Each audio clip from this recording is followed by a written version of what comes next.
Spoilers. Spoilers. Spoilers. Spoilers. Spoilers. Spoilers. I like that word. I thought you might. Hello everyone and welcome to another Did You Know? And today's Did You Know is all about 30th anniversaries, because not only will we be discussing Doctor Who's unmade 30th anniversary special, but on the day you are all watching this, it is in fact my 30th anniversary, aka my 30th birthday. But this video isn't about me and how old and fat and grey I'm becoming. Seriously, I'm not joking, all of those are true. No, this video is about Doctor Who's unmade 30th anniversary special, which was to be a feature film named The Dark Dimension, or later known as Lost in the Dark Dimension. This direct-to-video release would have seen the 3rd, 4th, 5th, 6th and 7th Doctors, alongside companions Ace and the Brigadier, and possibly even Bernice Summerfield, facing off against the Cybermen, the Daleks, the Ice Warriors, the Yeti, an entirely new villain made from chronal energy, and even according to Sci-Fi Now magazine, an appearance by Rick Mayall, possibly playing the part of the villain. The basic plot outline would open with Earth in the far future. Humanity has all been wiped out, except for a small group of resistance hunting the monster that caused it. During one search, the group's leader, Summerfield, comes across a body, that of the 7th Doctor, having either been murdered or died fighting the monster. After giving the Doctor a warriors/Viking funeral,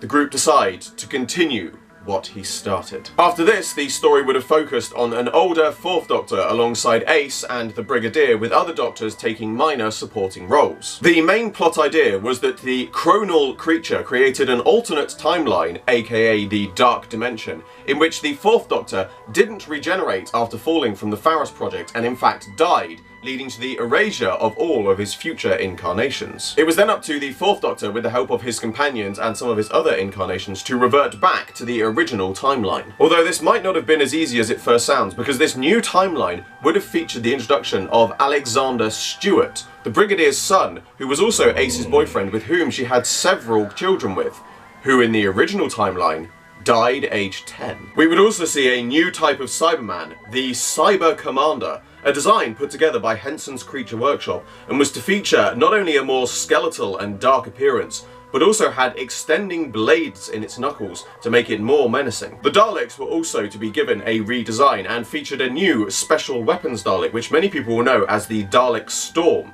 a fan render of which was later made by Mechmaster, and from which design, fan Alan Clark built his own full-scale model. And just for the sake of mentioning it, because it's something that I do often get asked, yes, I do plan to make a Dalek Storm custom in future. However, due to the very different and unique nature of the model, it may require some scratch building, so don't expect to see it at any point in the near future. So all in all, this looked to be a very captivating and interesting story.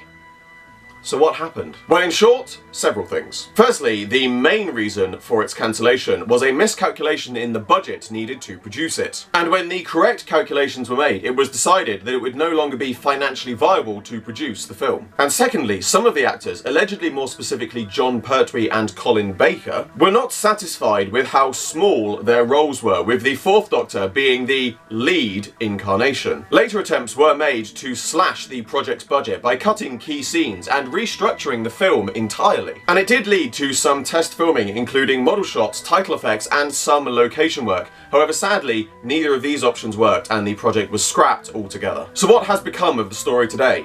Could it ever see the light of day? The original writer of the story, Adrian Ridlesford, actually wrote a book entitled The Making of the Dark Dimension, which allegedly contains scripts and concept drawings. However, due to repeated release problems due to its content, it was never actually published. The Dark Dimension and its production was briefly mentioned in the reference book Classic Who, The Harper Classics, referencing how classic and later new series regular Graham Harper was planned to direct the film. And Doctor Who's 30th anniversary was later celebrated with the documentary 30 Years in the TARDIS, and the slightly less well celebrated comic relief / EastEnders crossover Dimensions in Time, which incidentally did take some ideas from the Dark Dimension. For many years, there have also been rumours of Big Finish producing the Dark Dimension, with the most recent incarnation of this rumour surfacing in what turned out to be their Light at the End 50th anniversary special. However, at the time of making this video, sadly it seems that Big Finish have no plans to produce an audio version of the Dark Dimension. There are also many fan versions of the Dark Dimension, and one of the most impressive was a full animated series of videos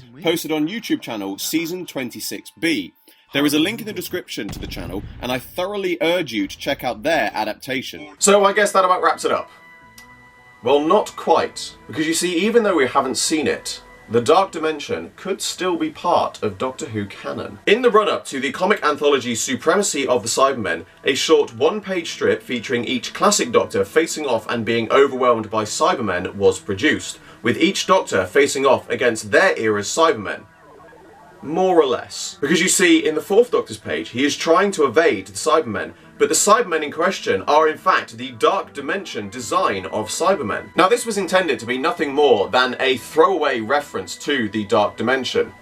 But let's sidestep for 1 minute into fan theories. Perhaps it could be seen as an implication/hint that the Cybermen's evolution that was to happen in the Dark Dimension actually did still happen within the narrative canon of the series. So who knows, maybe one day we will still get to explore the Dark Dimension. I certainly think that Big Finish could do a marvellous adaptation of it. Or what if, with the introduction of the reanimated Sharda, an animated Doctor Who film could be on the cards. But that brings to a close another Did You Know? As always, I hope you enjoyed this video. Like, favorite, subscribe, share, it really helps me out a lot. And be sure to check out the description below for a link to my Patreon. There is an exclusive webcomic and rewards for people who support it, and the funding generated by my Patreon helps me fund future videos. I salute you all, and I will see you with another video very soon.